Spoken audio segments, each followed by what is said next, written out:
హల్లెలూయా. దేవుని యొక్క వాక్యంలో ఏది జరిగినా కానీ కొంతమంది దేవునిని నమ్మరు. ఏది జరిగినా కానీ కష్టం వచ్చినా బాధ వచ్చినా దాన్నంతా అనుభవిస్తూనే ఉంటారు. కానీ ఆ కష్టాలన్నీ కూడా అనుభవించేదానికి సిద్ధపడి ఉంటారు. కానీ దేవునిని నమ్మే అటువంటి వాళ్ళు ఉండరు అన్నటువంటి మాట, ఈ మాట మనల్ని మరి హెచ్చరిస్తుంది. దేవుడు బలిసిన వారిని, అంతేకాకుండా తిరుగుబాటు చేసినటువంటి వారిని, అలాంటి వారు అందరినీ అనేకమైనటువంటి ఇబ్బందులు కష్టాలు పెట్టి వారిని చంపినప్పటికైనా సరే వాళ్ళు ఇంకా కూడా మీరు బాగా తెలుసు అనుకుంటా, కొట్లాట్లేకపోయిన తర్వాత కింద పడేసి కొట్టినా కానీ మరొకరు ఏం చేస్తారంటే తిరిగి లేచి మళ్ళీ రారా చూద్దాం రాటు, ఎందుకంటే దెబ్బలు తిని కూడా అట్టటోళ్ళు ఉంటారు. అట్టటోళ్ళు ఇట్టటోళ్ళు ఎట్టటోళ్ళు ఇంత జరిగినను వారు ఇంకను పాపము చేయుచు ఆయన ఆశ్చర్య కార్యములను బట్టి ఆయనను నమ్ముకొనకపోయిరి కదండి. ఈరోజు కుటుంబంలో ఏ కష్టమైనా అనుభవించడానికి కొంతమంది ఇష్టపడ్డోళ్ళు ఉంటారు. కానీ దేవుని సన్నిధానానికి వెళ్ళాలి, మనమున్న మార్గం మంచిది కాదు, మనం చేస్తున్న పనులు మంచివి కాదు, దీనిని మానుకోవాలి, దీన్ని విడిచిపెట్టాలి, ఇది మంచిది కాదని దాని జోలికి అనుకోరు. కానీ ఎంతైనా సరే అప్పైనా సరే మరొక చోటైనా సరే తెచ్చి ఇంకా మరి బాధలు పడుతూనే కొనసాగుతూ ఉంటారు. కానీ దేవుని దగ్గరికి వచ్చి దేవుణ్ణి ప్రార్థించి దేవుని దగ్గర తమ తప్పిదాలు ఒప్పుకునేటువంటి వాళ్ళు ఎవరైనా ఉన్నారంటే ఎవరూ లేరు అని ఈ మాటలు మనకు నిరూపిస్తున్నాయి. అందుకే ఆ మాట అలా రాయబడింది. ఏమని రాయబడింది? కాబట్టి ఆయన వారి దినములు ఊపిరి వలె గడిచి పోజేసెను, వారి సంవత్సరములు అకస్మాత్తుగా అయిపోయింది. ఈ సంవత్సరంలో ఇంతవరకు జరిగినటువంటి స్థితిని బట్టి మనం చూసినప్పుడు ఎంతోమంది గడిచిపోయినటువంటి స్థితిని మనం చూస్తూనే ఉన్నాము. అకస్మాత్తుగా విడిచిపోయినటువంటి వారు, అకస్మాత్తుగా వాళ్ళు మరణించినటువంటి వాళ్ళు మనం చూస్తూనే ఉంటాము. వీళ్ళు ఎలాంటి వాళ్ళు అంటే దేవునిని తెలుసుకున్నటువంటి వారు, దేవుని మార్గములో నిలబడినటువంటి వారు. అయితే ఆయన అంటాడు, ఏమంటాడంటే వారిని ఆయన సంహరించినప్పుడు వారు ఆయనను వెదకిరి, వారు తిరిగి హృదయపూర్వకంగా దేవుని బతిమాలు కొనిరి. ఎప్పుడు కష్టం వచ్చినప్పుడు, బాధం వచ్చినప్పుడు, శోధన వచ్చినప్పుడు తిరిగి వారిని బ్రతిమాలుకుడు. దేవుడు తమకు ఆశ్రయ దుర్గమనియు మహోన్నతుడైన దేవుడు తమకు విమోచకుడని వారు జ్ఞాపకము చేసుకొనిరి. ఈరోజు ఇంకా ఈ విధముగా దేవునిని బట్టి జ్ఞాపకము చేసుకోనటువంటి వారు చాలామంది ఉన్నారు. ఎంతైనా సరే ఏదైనా సరే దేవునికి లోబడకుండా తన క్రియలు మార్చుకోకుండా ఆ కుటుంబాన్ని బలహీనపరచడానికైనా ఆ యజమానుడు సిద్ధముగా ఉన్నాడు. కానీ ఆ బిడ్డల వైపు కానీ, భార్య వైపు కానీ, తల్లి వైపు కానీ, బంధువుల వైపు కానీ, లేకపోతే తనకు తానైనా సరే తెలుసుకోలేనటువంటి వారు చాలామంది ఉన్నారు. అయితే దేవుని యొక్క కోపము వారి మీదికి వచ్చినప్పుడు దానిని లెక్కలేనితనంగా తిరస్కరించేటువంటి వాళ్ళు కూడా లేకపోలేదు. అయితే దేవుడు అంటాడు, ఈ లోకంలో వచ్చిన దానిని బట్టి, యేసు ప్రభు యొక్క పుట్టుకను బట్టి చాలాసార్లు మనం వింటున్నాం. అయితే అక్కడ అంటాడు, చూద్దాం. యెషయా గ్రంథము 7వ అధ్యాయము 14వ వచనం ఒకసారి చదువుదాం. ప్రభువు నీకు చూపును ఆలకించుడి, కన్యక గర్భవతి అయి కుమారుని కని అతనికి ఇమ్మానుయేలును పేరు పెట్టెను. చెప్పండి. కీడును విసర్జించి మేలును కోరుకొనుటకును అతనికి చాలు. యేసు ప్రభు ఈ లోకంలోకి వచ్చాడు. దేనికి వచ్చాడంటే ఆత్మీయమైన జీవితంలో వారిని నిలబెట్టాలని, వారి యొక్క పాప క్రియల నుంచి విడిపించాలని, వారిని రక్షించాలన్నటువంటి యొక్క ఉద్దేశముతోనే యేసు ప్రభు ఈ లోకానికి వచ్చాడు. వారి యొక్క చదువు కీడును విసర్జించి, పాపములో పడిపోయి కీడులో అనేకమైనటువంటి శోధన, బాధలు, కష్టాలలో ఉన్నటువంటి వారుగా తప్పిదాలు చేస్తూ తనకు తాను మాత్రమే సుఖిస్తూ అందరి మనోవ్యాధితో అందరి హృదయాలను గాయపరిచేటువంటి వ్యక్తిగా ఉన్నాడు. అందరి హృదయాలను గాయపరుస్తూ తాను మాత్రమే సంతోషించేటువంటి వ్యక్తులు కూడా కొన్నారు. అందుకే ఆయన అంటాడు, ఏమిటంట కీడు చేసేదానికి వాళ్ళు సిద్ధముగా ఉన్నారు. కీడు చేసేదానికి సిద్ధముగా ఉన్నారు. తన కుమార్తెను గురించి, తన కుమారుడు గురించి, తన అల్లుల గురించి, తన మలమల గురించి, తన భార్యను గురించి, తన బిడ్డల గురించి ఆలోచనే లేదు. కానీ వారు ఏమైపోయినా పర్వాలేదు, కానీ నేనైతే మారనంటే మారను, నేను విననంటే వినను అన్నట్లుగా ఎవరికి చెప్తున్నాడు? తన హృదయానికి చెప్పుకుంటున్నాడు. నువ్వు ఇలాగే ఉండు, రాయిలాగే ఉండు, రప్పలాగే ఉండు. ఎందుకనంటే కఠినమైనటువంటి మనస్సు కలిగినటువంటి వ్యక్తిగా జీవిస్తూ అతను ఆ దుర్మార్గతలను విడిచిపెట్టకుండా అందరినీ గాయపరిచేటువంటి వ్యక్తి అయి ఉంటాడు. అలాంటి వారి కోసము యేసు ప్రభు ఈ లోకంలో పుట్టినట్లుగా వాక్యము రాయబడింది. మరొకసారి చదివితే 14వ వచనం. కాబట్టి ప్రభువు చూడండి, ప్రభువు తానే ఒక సూచన మీకు చూపును, ఆలకించుడి. కన్యక గర్భవతి కుమారుని కనును, అతనికి ఇమ్మానుయేలుని పేరు పెట్టును. దేవుడు మనకు తోడు. ఇమ్మానుయేలు అయినటువంటి దేవుడు మనకు తోడు. దేవుడు మనకు తోడుగా ఉన్నాడు కాబట్టే మేము చేసే పనిని మానుకోం. దేవుడు ఈరోజు మమ్మల్ని బ్రతికించాడు కాబట్టి ఈరోజు మేము చేసే పనిని మానుకోం. దేవుణ్ణి నమ్ముకున్నటువంటి నేను మానుకోను. మాటలలో చేసేటువంటి క్రియ, మాటలలో మాట్లాడేటువంటి వారుగా మరి ఉన్నట్లుగా దేవుని యొక్క వాక్యంలో చాలామంది మాటతోనే దేవుణ్ణి నమ్ముకున్నామని చెప్పేటువంటి వారు కూడా లేకపోలేదు. అందుకే ఆ మాట ఒకసారి చదువుదాం. 1 యోహాను పత్రిక 3వ అధ్యాయము 18వ వచనంలో అంటాడు, చూద్దాం ఒకసారి. మాటతోనూ నాలుకతోనూ కాక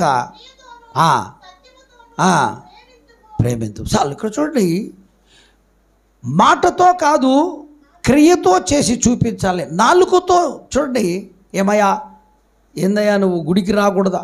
వస్తాను. ఏమయ్యా మరి ఇలా చేయడం మంచిది కాదు కదా అని అంటే మానుకుంటాను. కానీ అది మానేది లేదు, దానిని విడిచిపెట్టేది లేదు. మాటలతోనే తన కాలం గడిచిపోయింది. క్రియ చేసి జీవించేటువంటి జీవితము చాలా అవసరం.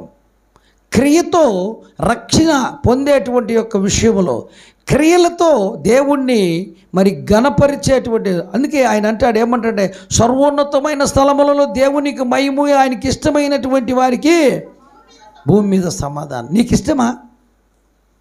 ఇష్టమా? ఒక పాపము చేసే వ్యక్తిని బట్టి చూస్తే నీకు ఇష్టమా? ఇష్టం లేదు. ఎవరు ఇష్టపడరు కూడా. పాపము చేసేటువంటి వ్యక్తిని చూసినప్పుడు ఎవడు ఇష్టపడ్డు. కారణం ఎందుకనంటే అదంతే. అది బీడీలు తాగేవాడిని చూసినప్పుడు మనకి అసహ్యం అనిపిస్తుంది. ఆ వాసన తట్టుకోలేము, తిన్నది వాంతికి వచ్చేస్తుంది. గుట్కాలు వేసేవాళ్ళని చూసినప్పుడు ఆ వాసన చూస్తే పెంట వాసన వస్తుంటుంది. కిల్లి వేసేటువంటి వాళ్ళ యొక్క స్థితిని బట్టి చూస్తే గమగమా వాసన వస్తుంటుంది, అన్నం తింటే వాంతికి వచ్చేస్తుంది. అనేకమైనటువంటి కార్యాలు చేసేటువంటి వారు, నాయన ఇది వేసుకుంటున్నావు రే, నీ పేగులు కుళ్ళిపోతాయి, లోపల నీకు ఇబ్బంది పడిపోతుంది, నీ గుండె పోతుంది, నీకు ఆ లివర్ చెడిపోద్ది, లేకపోతే కిడ్నీలు పోతే, ఏమైనా సరే అవన్నీ పోయినా పర్వాలేదు కానీ, అవన్నీ పోయినా పర్వాలేదు కానీ వాటిని మాత్రము విడిచిపెట్టలేనటువంటి స్థితిలో ఉన్నాం. కానీ దేవుణ్ణి నమ్ముకున్నామని చెప్పడం కాదు, కానీ దేవునికి సరైనటువంటి రీతిలో జీవించేటువంటి వ్యక్తిగా మనం ఉండాలన్నదే దేవుని వాక్యంలో చెప్పబడినటువంటి మాట. అందుకే క్రియలు కలిగి జీవించే అటువంటి ఒక వ్యక్తిగా ఉండాలన్నదే దేవుని యొక్క మాట. ఇలా దేవుని మాటను నోటితో లేకపోతే మాటతో చెప్పుకుంటూ బ్రతికేటువంటి వారిని ఏమంటారంటే, దేవుని యొక్క వాక్యంలో ఒకసారి చూస్తే, దేవుని యొక్క వాక్యంలో చూద్దాం. సామెతల గ్రంథము 26వ అధ్యాయము 23వ వచనం ఒకసారి చూద్దాం. సామెతల గ్రంథము 26వ అధ్యాయం 23వ వచనంలో ఒక మాట చెప్తున్నాను, ఒక్కరెవరైనా తీసుకొని చదవడానికి ముందుగా ప్రయత్నం చేయండి. వాళ్ళు ఎత్తితే యువతల వాళ్ళు ఊరకుండండి. ఎందుకనంటే ఇక్కడ మీరు చదివేది కూడా రికార్డింగ్ అయిపోతూ ఉంటుంది. దేవుని స్తోత్రం కలుగునుగాక. హల్లెలూయా.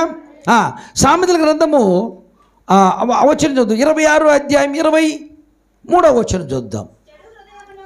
చెడు హృదయమును ప్రేమగల మాటలాడు పెదవులను కలిగి ఉండుట మంటి పెంకు మీదే వెండి పూతతో సమానం.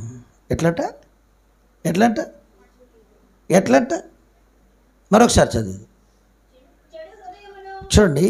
హృదయం అంతా మంచిదే. చాలామంది ఈరోజు ఇప్పుడే వారి హృదయాలను వాళ్ళే పరిశీలించుకోవచ్చు. చెడు హృదయము కలిగి, హృదయ ఆలోచనలో వేరే విధమైనటువంటిది కలిగి కూర్చున్న స్థలంలోనే ఏదో ఆలోచన చేస్తూ ఉండే అటువంటి వాళ్ళు కూడా లేదు. ఎందుకనంటే వారి హృదయం ఉంది, కానీ ఏమంటే చెడు హృదయము ప్రేమగల మాట్లాడు పెదవులను. చూడండి, హృదయము చెడిపోయి ప్రేమ కలిగినటువంటి మాటలు మాట్లాడేటువంటి వాడు, ప్రేమతో కూడినటువంటి మాటలు. ఎందుకనంటే హృదయం మాత్రమే హెచ్చరిస్తూనే ఉందంట, ఎట్టయినా సరే ఏదైనా చేసి తీరాలన్నటువంటిది హృదయంలో. పైన మాత్రము మాటలతో మాత్రమే మాట్లాడుతుంటారు, మాటలతోనే ప్రేమ చూపించేటువంటి వారుగా ఉంటారు. హృదయంలో మాత్రము అవకాశం దొరికితే కత్తితో పొడుచుకుందాం అన్నటువంటి స్థితిలో ఉంటారు. అందుకే ఆ హృదయము చెడిపోయినటువంటి హృదయము గలవారు మంటి పెంకు మీది ఏంట, మట్టి పెంకుకు వెండి పూత వేస్తే లోపల ఉన్నటువంటి మట్టి పెంకు వెండి కాదు కదా, అవుద్యా? కాదు. మట్టి పెంకు మీద వెండిని పూసితే అది పగలబడితే లోపల ఉండేది ఎండి కాదు, అది మట్టి పెంకే. అలాగే చెడిపోయినటువంటి హృదయము కలిగినటువంటి నీవు ప్రేమిస్తున్నావు అని అంటే ఆ ప్రేమ ఎలాంటిదంటే మట్టి పెంకు మీద వేసినటువంటి వెండితో సమానము. మీరు బాగా తెలుసు అనుకుంటా. కొన్నిసార్లు బంగారు అంగడికి మనం వెళ్ళినప్పుడు వాళ్ళు రకరకాలైనవి చూపిస్తారు, అందమైనది కనపడుతుంటుంది, ఆ ఉంగరమో ఇంకా ఏదైనా సరే, కానీ దానిలో వాడు ఆల్రెడీ కలితి చేసి పెట్టుంటాడు. తూకానికి మాత్రము బంగారు లెక్కేస్తాడు, కానీ కరగబెడితే దాంట్లో ఉండేటువంటి రాగో మరొకటో బయటపడుతుంది. కానీ తూకము లేక అదంతా కలిపి డబ్బులు తీసేసుకుంటాడు. చూడడానికి అన్ని వస్తువుల కంటే కూడా తలతలలాడుతుంటుంది. ఈ చెడిపోయినటువంటి హృదయము కలిగినటువంటి వారితో సమానముగా ఆ విధముగా ఉంటుందని దేవుని యొక్క వాక్యంలో మనం చూస్తున్నాం. అందుకోసమే దేవుని యొక్క వాక్య భాగంలో ఇంకొక మాట చదివితే చూద్దాం. హెజ్కేలు 33వ అధ్యాయము 31వ వచనం చదువుదాం. నా జనులు ఎలా రాదగిన విధముగా వారు నీ యొద్దకు వచ్చి నా జనులైనట్టుగా నీ ఎదుట కూర్చుండి నీ మాటలు విందురు గాని వాటిని అనుసరించి ప్రవర్తింపరు. వారి నోటితో ఎంతో ప్రేమ కనపరుచుదురు కానీ వారి హృదయము ఏం కావాలా? ఏమైనా దొరుకుద్దా? ఏమైనా ఇస్తారా? ఏదన్నా వస్తుందా? కానీ దేవుని యొక్క వాక్యము ఖచ్చితంగా మాట్లాడద్ది. ఆ మాటలలో చాలా అర్థాలు ఉంటాయి. మనం ఏమనుకుంటామంటే ఏమో అనుకుంటాము, కానీ అయితే ఏది అనుకున్నా కానీ దేవుని వాక్యము ఖచ్చితంగా ప్రతి మనిషి యొక్క హృదయాన్ని బట్టి మాట్లాడుతున్నట్లుగా దేవుని యొక్క వాక్యములో మనము వింటున్నాం. మరొకసారి చదివితే హెజ్కేలు గ్రంథం 33వ అధ్యాయము 31వ వచనంలో నా జనులు, ఎవరు జనులు? దేవుని బిడ్డలే, వాళ్ళు కాదు, దేవుని బిడ్డలే.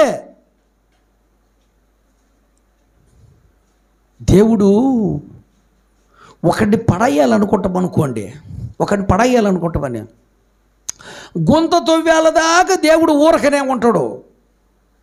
గుంత తొవ్వేల దాకా ఊరకనే ఉంటాడు. తవ్వురా నీ సంగతి నేను చెప్తానని. కానీ తవ్వి తవ్వి తవ్వి తవ్వి తర్వాత ఏమవుతా? ఆ గుంతలో వాడే పడిపోతాడు. గుంత తవ్వేదాకా దేవుడు ఊరుకుంటాడు, ఆ గుంతలో దేవుడే పడేస్తాడు. ఎందుకు ఆ మాట అక్కడ రాయబడిందంటే దేవుని యొక్క వాక్యములో ఖచ్చితమైనటువంటిదిగా నా జనులు రాదగిన విధముగా వారు నీ యొద్దకు వచ్చి నా జనులైనట్టుగా నీ ఎదుట కూర్చుండి నీ మాటలు విదురు కానీ వాటిని అనుసరించరు. చాలామంది ఎన్నిసార్లు చెప్పినా ఆయనదేముందలే, లేకపోతే ఆయన ఏమిలే, లేకపోతే ఆటలేదని అని చెప్తానే ఉంటారు. ఏం చెప్తాడు, ఇంకొక ఆయన చెప్తాడు, ఇంకొక పాస్టర్ వచ్చాడు, టీవీలో వచ్చాడు, సెల్లులో వచ్చాడు, రకరకాలుగా ఏడ చెప్పకుండా ఉండరు, చెప్తానే ఉంటారు. కానీ వాటిని అనుసరించి ప్రవర్తింపరు. ఈ మాట అదే ఏమంటారంటే మాటతో కానీ నాలుకతో కానీ కాదు, కానీ నువ్వు చేసి చూపించాలంతే. ఖచ్చితం అంటే ఖచ్చితం. ఈ వారం నేను ఒక నిర్ణయానికి వచ్చేసాను. ఎవరో వండితే మనం జలసాగా వచ్చి కూక్కొని తినిపోయేది కాదు. నువ్వు కూడా ఒక రోజు వండాలి.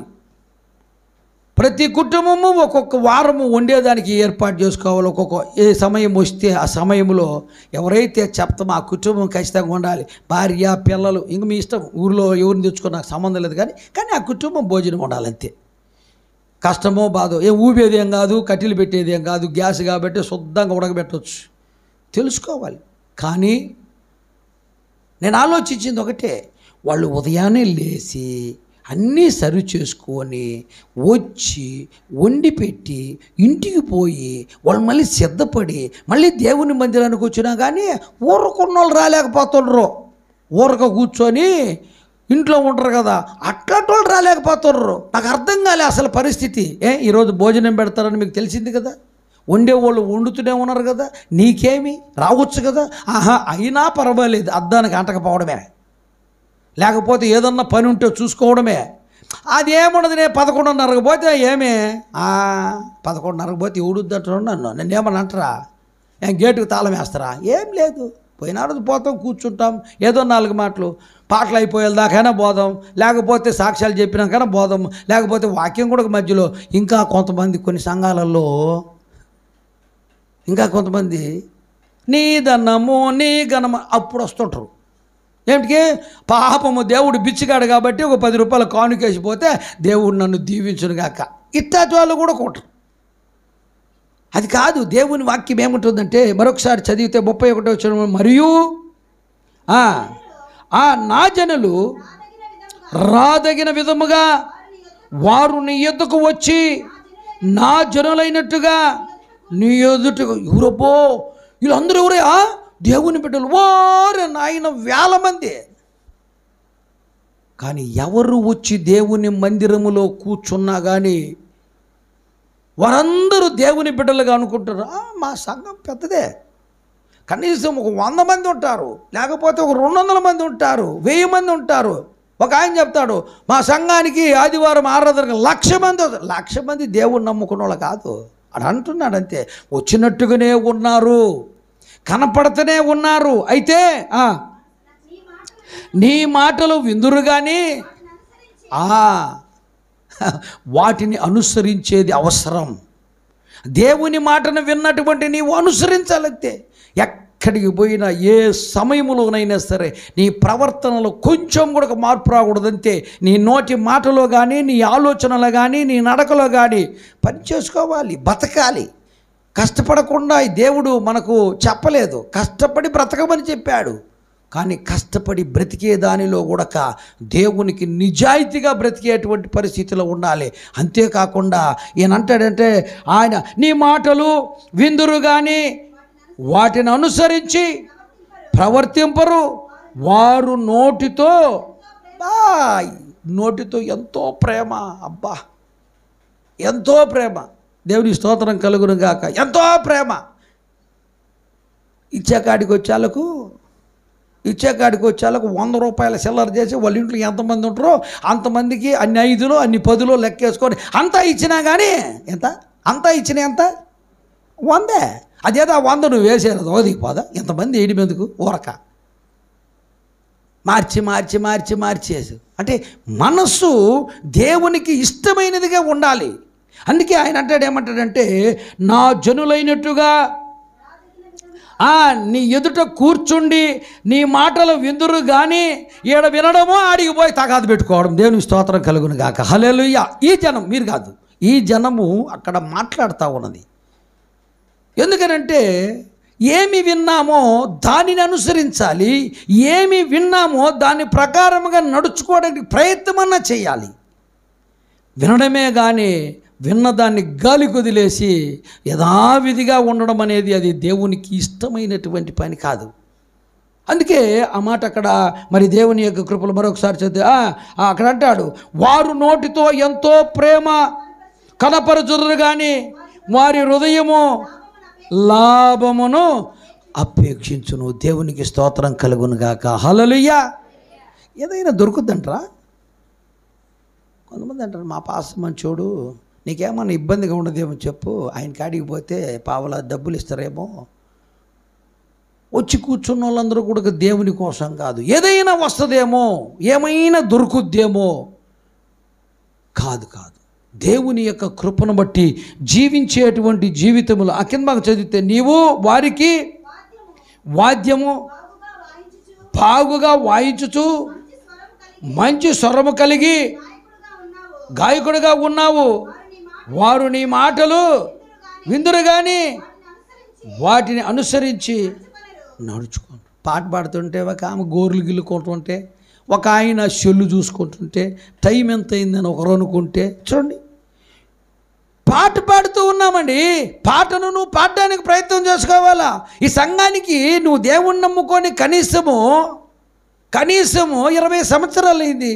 కనీసము ఒక పల్లవి పాడడానికి నీ నోట్లోకి రాదా? ఒక పల్లవి పాడడానికి, ఒక ప్రార్థన చేయడానికి నీకు రాదా? ఎంతసేపు పాస్టర్ పాడితేనో ఎవరో పాడగలిగిన వాళ్ళు పాడితేనే కాదు కదా. కనీసం పాట పాడేవాళ్ళు నిలబడి పాట పాడుతున్నా చప్పట్లు కొట్టలేనటువంటి స్థితిలో నువ్వు ఉన్నావు. ఎంత గొంతెత్తి పాట పాడినా, ఎంత గట్టిగా షౌటోళ్ళు అయితే ఇంకా ఇందురుగానే పాట పాడినా కానీ పాట పాడేటువంటి పరిస్థితులు లేరు. అందుకే ఆయన అంటాడు, ఆయనను ఆ మాటలు నడుచుకొనరు, ఆయనను ఆ మాట నెరవేరును. అది నెరవేరగా ప్రవక్త ఒకడు తమ మధ్య ఉండేనని వారు తెలుసుకోదురు. ఎప్పుడు? కష్టాలు, బాధలు, శోధన వచ్చినప్పుడు కాదు. దేవుడు నీ జీవితం అంతా దేవునికి అంకితమైనటువంటి పరిస్థితిలో ఉండాలంతే. దేవునికి లోబడేటువంటి మనస్తత్వం కలిగి ఉండాలి. ఈరోజు ఈ మాటలు మీరు వింటున్నారు, దేవుని స్తోత్రం. ఏ మాటకు తగినటువంటి జీవితము మన మీదికి మనం కలిగి ఉంటే దేవుని ఆశీర్వాదము తప్పకుండా వస్తుంది. కానీ ఒకవేళ విడిచిపెడితే ఈ మాటకు మనకు సరిపోద్ది. అంతే, ఈ మాటకు విరుద్ధంగా బ్రతికేటువంటి వాళ్ళమై ఉండాలి. అందుకోసమే దేవుని యొక్క వాక్యంలో ఇంకొక మాట మనము చదివినప్పుడు చూద్దాం. దేవునికి స్తోత్రం కలుగునగాక. ఇంకొక మాట మనం చదువుకుందాం. మత్తయి సువార్త 7వ అధ్యాయం 21వ వచనంలో, 7వ అధ్యాయము 21 మత్తయి సువార్త, ప్రభువా ప్రభువా అని నన్ను పిలుచు ప్రతివాడును పరలోక రాజ్యములో ప్రవేశింపుడు గాని పరలోకమందున్న నా తండ్రి చిత్త ప్రకారముగా చేయువాడే ప్రవేశించును. డూప్లికేట్ మాటలతో దేవుణ్ణి సంపాదించుకోలేం. గారడి సీమోన్ లాగా డబ్బా వాయిస్తే జనం వచ్చేశారు. పరిశుద్ధాత్మ అనుభవం కలిగిన ఫిలిప్ గారు వచ్చునగానే ఆయన డబ్బా పని చేయలేదు. ఆయన వచ్చి మాటలు పని చేయలేదు. ఆయన అనుకున్నాడు, అబ్బో ఈయనే ఏదో మాయ, ఈయనే ఏదో దేవుడు అనుకున్నాడు కొంతకాలం వాళ్ళందరూ కూడా. కానీ ఆ డబ్బా కొంతకాలమే వాగింది, కానీ తర్వాత వాగలేదు. పరిశుద్ధాత్మ అనుభవం కలిగినటువంటి మరి ఫిలిప్పు అక్కడ నిలబడి దేవుని యొక్క వాక్యము ప్రకటిస్తున్నప్పుడు అనేక ఆత్మలు అక్కడ చేరగలిగినాయి. అక్కడ అనేకమైనటువంటి అద్భుత కార్యాలు జరిగాయి. అనేక మంది స్వస్థపడ్డారు, అనేక మంది మేళ్ళు పొందారు. క్రీస్తునందు ప్రేమైనటువంటి దేవుని యొక్క సంగమా, దేవునితో సహవాసము చేస్తే మనకు ఆశీర్వాదం. కానీ దేవుని యొక్క మేలులు పొందలేకపోతే అది నిరర్ధకం. జీవితంలో ఈ శ్రమ కూడా కష్టమే. ఈ శ్రమ కూడా కష్టమే. ఈ శ్రమ అంటే ఏంటంటే ఈ కూర్చొని ఎందుకు వచ్చిన బాధ, అదేదో మరి దేవుని యొక్క కృపలో ఈ బాధలన్నీ పడేదానికంటే సుఖంగా ఉండడం అని అంటే బయట తిరుగుతూ ఇష్టం వచ్చినట్టుగా ఉండడమే. అంటే మీరని కాదు, కానీ ప్రతి ఒక్కరికి దేవుని యొక్క వాక్యం. ఎందుకనంటే దేవుని యొక్క వాక్యానుసారమైనటువంటి జీవితంలో తీతు రాసినటువంటి 1వ అధ్యాయము 16వ వచనం ఒకసారి చూస్తే, 1వ అధ్యాయం 16వ వచనం ఒకసారి చూద్దాం.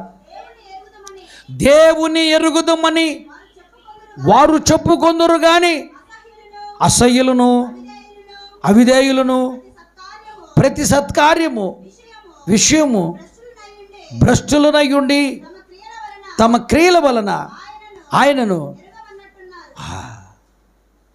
దేవుడా, ప్రార్థన ఉందా? అవునా? ఈరోజు 2వ శనివారం ఉపవాస ప్రార్థన అన్నమాట. అయ్యో నేను మర్చిపోయానే. ఆదివారమా? ఊరికి ఇంతలేకొచ్చిందా? రేపేనా? చూడండి వాళ్ళ మాటల్లో ఎంత ఆలోచన కలిగి ఉంటారంటే, ప్రార్థన దేవుని మాటల నిజమేనా? వాళ్ళ యొక్క ఆలోచన అన్నీ గుర్తెరిగి కూడా దేవుని మాటను తిరస్కరించి జీవించేటువంటి వారుగా ఉన్నారు. చూద్దాం. దేవుని ఎరుగుదమని చెప్పుకొందురు కానీ అసహ్యులను. వాళ్ళంటే ఎట్టటోళ్ళు? దేవుణ్ణి ఎరుగుదామని చెప్పి, యేసు ప్రభువుని నేను నమ్మినానని చెప్పి నువ్వు చెప్పినంత మాత్రాన ప్రయోజనం లేదు. ఎట్టటోళ్ళు అంటే అసహ్యులు. ఎవరిని అసహించుకుంటాము? పాపము చేసిన వారిని మనం అసహించుకుంటాం. దేవుడు అలాంటితో పోల్చేశాడు.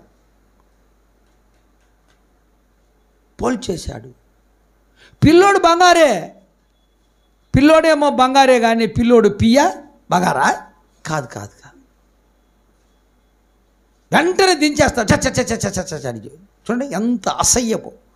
అలాంటి రీతిగా దేవుని యందు మాటలతో కలిగినటువంటి వారి పట్ల దేవుడు అసహ్యించుకుంటాడు.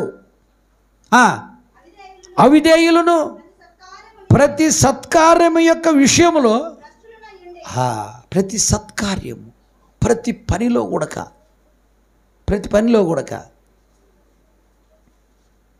మీరు బాగా తెలుసు అనుకుంటా కదా. పళ్ళు కాసినటువంటి చెట్టుకే రాయి దెబ్బ అన్నట్టుగా చేసేటువంటి వాళ్ళే చేయడం కాదు, నువ్వు కూడా చేయడానికి ప్రయత్నం చేయాలంతే. సత్కార్యములు చేసేదానికి ప్రయత్నం చేయాలి, ఇవ్వడానికి, పెట్టడానికి. మరి ఈరోజు రాయచూరులో అక్కడేం సంఘాలు లేవా? అక్కడికి ఏం లేవా? ఎవరికో ఒకరికి దాన ధర్మం చేసే పోద్ది, ఎవరికో అంత అన్నం పెట్టేస్తే పోద్ది. పాపము ఆడ ఎక్కి రాత్రంతా నిద్ర లేక ఇబ్బందులు పడుతూ మన మధ్యలోకి వచ్చి ఈ సంఘములో ఈ విధముగా మరి భోజనం పెట్టి ఇంత సత్కారం చేయాల్సినటువంటి అవసరం ఏముండదంటావు? ఆడ పెడితే పోలేదు, అయ్యో మేము రాలేకపోతున్నాం కానీ ఏదో తుఫాన్ అంటుండ్రు, ఇదో ఈ డబ్బులు నీ అకౌంట్లో వేసేస్తాము, మా పేరు చెప్పి భోజనం పెట్టేట్టు పోద్ది కదా. అట్టటోళ్ళు లేకపోలేదు, ఉండరు, అట్టటోళ్ళు కూడా ఉంటారు. కాకపోతే సత్కార్యము తన జీవితంలో దేవుని పని కోసము చేసేటువంటి ఆ వ్యక్తి చాలా అవసరం, అంతే.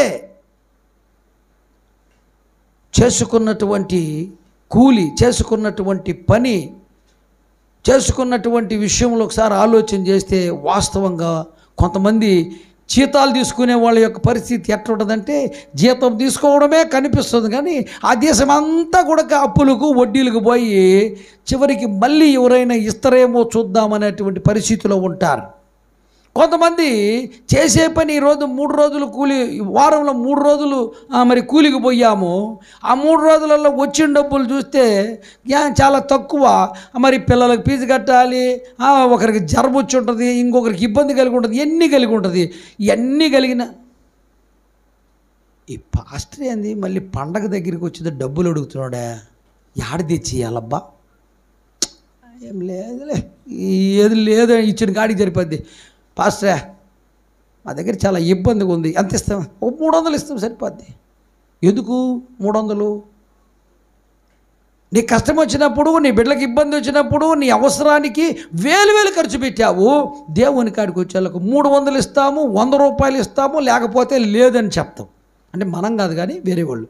కానీ దేవుని యొక్క కృపలో సత్కార్యం అన్నది దేవుడు ఏర్పరిచినటువంటి దేవుని బిడ్డకు ఉండవలసినటువంటి లక్షణం, అది అంతే. నువ్వు దేవుని బిడ్డగా ఉన్నావంటే, దేవుని బిడ్డగా నువ్వు ఉన్నావంటే దేవుని పరిచర్యలు నువ్వు సహకారిగా ఉండాలి. ప్రార్థన మా ఇంట్లో అయిపోతే అమ్మానే చూసుకుంటూ ఉండేది. పాస్టర్ వచ్చినప్పుడు పోయి బాక్స్ మోసుకొచ్చుకుందాం, పాస్టర్ వచ్చినప్పుడు ఆంపిల్ పేరు తెచ్చుకుందాం, పాస్టర్ వచ్చే కదా కనెక్షన్ పెట్టేది, ఇది నాకు చేత కాదన్నట్టుగా. వాస్తవం, పాస్టర్ చేత అయింది కాబట్టి చేస్తాం. పాస్టర్ చేత కాకపోతే ఏం చేస్తావా? ఎవరినో ఒకరిని పిలుచుకొని వచ్చి నాయనా తండ్రి ఇటు చేయమని చెప్పేసి దండం పెట్టి ఏదన్నా చేసుకుంటారు. అట్లా లేదు పరిస్థితి. ఎందుకనంటే దేవుని పని కోసము, దేవుని యొక్క పరిచర్య కోసము నువ్వు సహకారిగా ఉండేటువంటి వ్యక్తిగా ఉండాలి, సత్కార్యము చేసేటువంటి వ్యక్తిగా ఉండాలి. కింద మా చదివితే అపొస్తలుల కార్యములు 15వ అధ్యాయము 10వ వచనం ఒకసారి చూద్దాం. 15వ అధ్యాయము 10వ వచనం ఒకసారి చూస్తే, మన పితరులైనను మనమైనను మోయలేని కాడిని శిష్యుల మెడ మీద పెట్టి మీరెందుకు?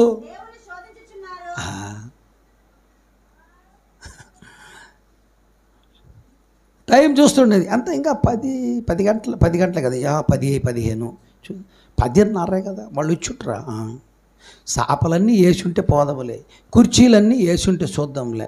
మన కుర్చీ మనకి ఆడిగిపోద్ది.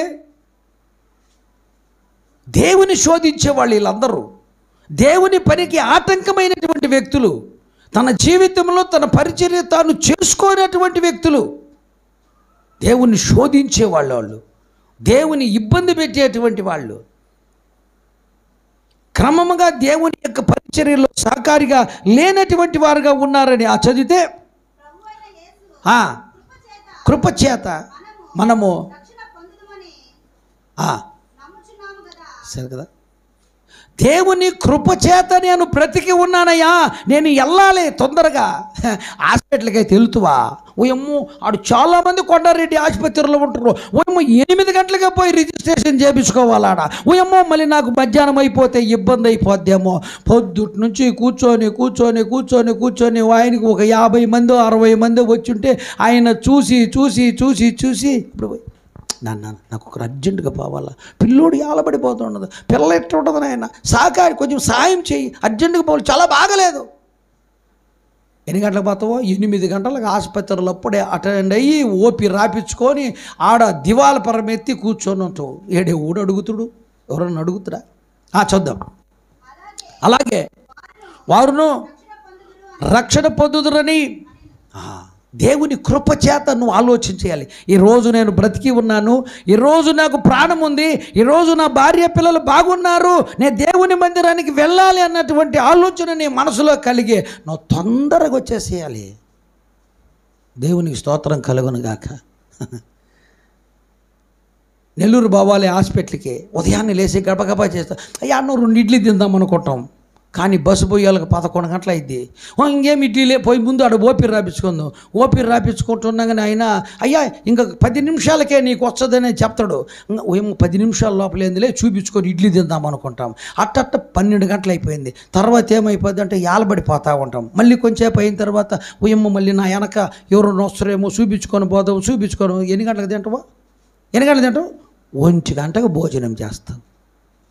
ఇంట్లో నుంచి బయటకు వచ్చేళ్ళకు బాగా తిని తేపి అలిసిపోయి ఇంకా కొంచెం పండుకొని పొల్లాడి వస్తావా?